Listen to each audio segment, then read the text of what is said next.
ሰላም እንዴት ናችሁ? ዛሬ በቆንጆ ማዕድ የምታዩትን ጥቅል ጎመን አዘገጃጀት ነው የምናየው። ጥቅል ጎመኑ ለየት ያለ አሰራር ነው ከዚህ በፊት ካለው። የሚያስፈልጉን ግብአቶች ድንች፣ ሽንኩርት እንዲሁም ነጭ ሽንኩርት፣ የተፈጨ ነጭ ሽንኩርት፣ የተፈቀፈቀ ካሮት፣ ቲማቲም እንዲሁም የተፈጨ ቲማቲም እና ብላንች የተደረገ ጥቅል ጎመን ወይም ደግሞ ገንፈል ብሎ ይወጣ ማለት ነው። እነዚህን ካዘጋጀን በኋላ ወደ አሰራሩ እንሄዳለን። የጋለ መጥበሻ ላይ ዘይት አደረኩኝ። ነጭ ሽንኩርቱ እንዲህ አረር እንዲል ፈልጌ ነው ማለት የሆነ እንደዚህ ሲሆን ጣዕሙ ደስ ይላል እንጂ አሮብኝ አይደለም፣ ሆን ብዬ ነው ለማለት ፈልጌ ነው።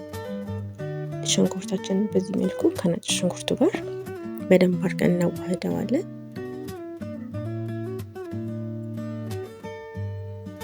እንዲህ ከበሰለን በኋላ የተፈቀፈቀውን ቲማቲም እንጨምራለን ማለት ነው።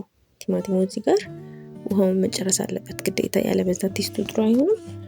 እሱን ብቻ ተጠንቀቁ። ሌላው በጣም አሪፍ የሆነ ለየት ያለ የጥቅል ጎመን አሰራር ነው። መሞከር አለባችሁ ሁላችሁም። ከተለመደው ትንሽ ለየት ይላል፣ ቴስቱም በጣም አሪፍ ነው እና መሞከር አለባችሁ። በዚህ መልኩ ቲማቲሙ እንዲበሰለ ያው እንደምታዩት ምንም አይነት ውሃ የለውም። ስለዛ ወደ ሌላው ፕሮሲጀር እንገባለን ማለት ነው። ሰብስክራይብ እና ላይክን እያደረጋችሁ አይደለም። ሰብስክራይብ እና ላይክ ብታደርጉ ብታበረታቱኝ ደስ ይለኛል። የተፈቀፈቀውን ካሮት ጨመርኩኝ። እዚህ ጋር ካሮቱን በቁመቱ ምንም መጨመር ትችላላችሁ፣ እንደፈለጋችሁት ሳይዝ መቆራረጥ ትችላላችሁ። እንደዚህ ቢሆን ግን ሞር የተመረጠ ይሆናል። በብዛት የኔን ቪዲዮ የሚያዩ ሰው ሰብስክራይብ ያላረገኝ ነው እና ኦልሞስት ወደ 90% ሰብስክራይብ ብታደርጉኝ ግን ምን ያህል ጥሩ እንደሆነ ብታስቡ ደስ ይለኛል። ማለት 90% ማለት ትልቅ ነውና ሰብስክራይብ ብታደርጉ ላይክ ብታደርጉ የምታዩት ከሆነ ኦልሬዲ ቪዲዮውን እንደዛ ብታደርጉ ደስ ይለኛል። ወዳችኋለሁ። ቴንኪው።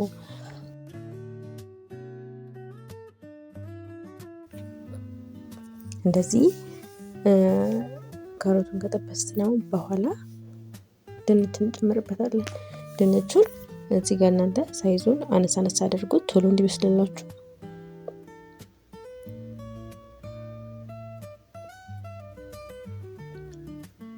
በጣም ቀላል በትንሽ ደቂቃ የሚያልቅ በጣም ጣፋጭ የሆነ የጥቅል ጎመን አሰራር ነው። ሞክሩት በየቤታችሁ፣ ትወዱታላችሁ በጣም።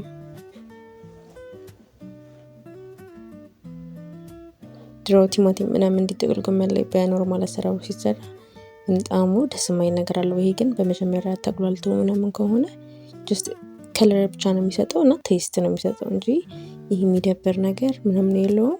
መሞከር አለባችሁ። በዚህ መልኩ ተጠብሰዋል። ሲያምር ከለሩ ራሱ እንደዚህ ከሆነልን በኋላ ድንቹን መብሰሉን ቼክ ካደረጋችሁ በኋላ ገንፈል ያደረግነው ጥቅል ጎመን እንጨምርበታለን ማለት ነው።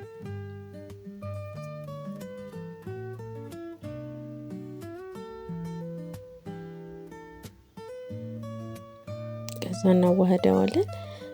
ሰብስክራይብ እና ላይክ አሁን አድርጉ ባካችሁ።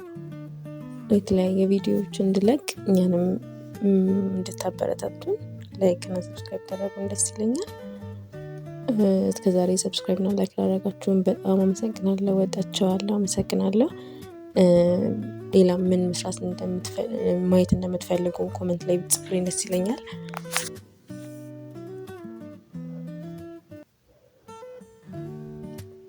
በዚህ መልኩ ተቀላቅሏል። አሁን ጨውና ቅመማ ቅመሞችን እናደርጋለን። ቅመማ ቅመም የተጠቀሙት ቁንዶ በርበሬ፣ ገውዝ ነው ማለት ነው። ከዛ ቃሪያን ጨመርኩ። እንዴት እንደሚያምሩት ከለሩ ራሱ አሁን እዚህ ጋር እርድ የለውም ምንም የለውም፣ ግን ቲማቲሙና ካሮት የሰጠው ከለር ነውና ሲያምር ሲጥም መሞከር አለባችሁ። አመሰግናለሁ።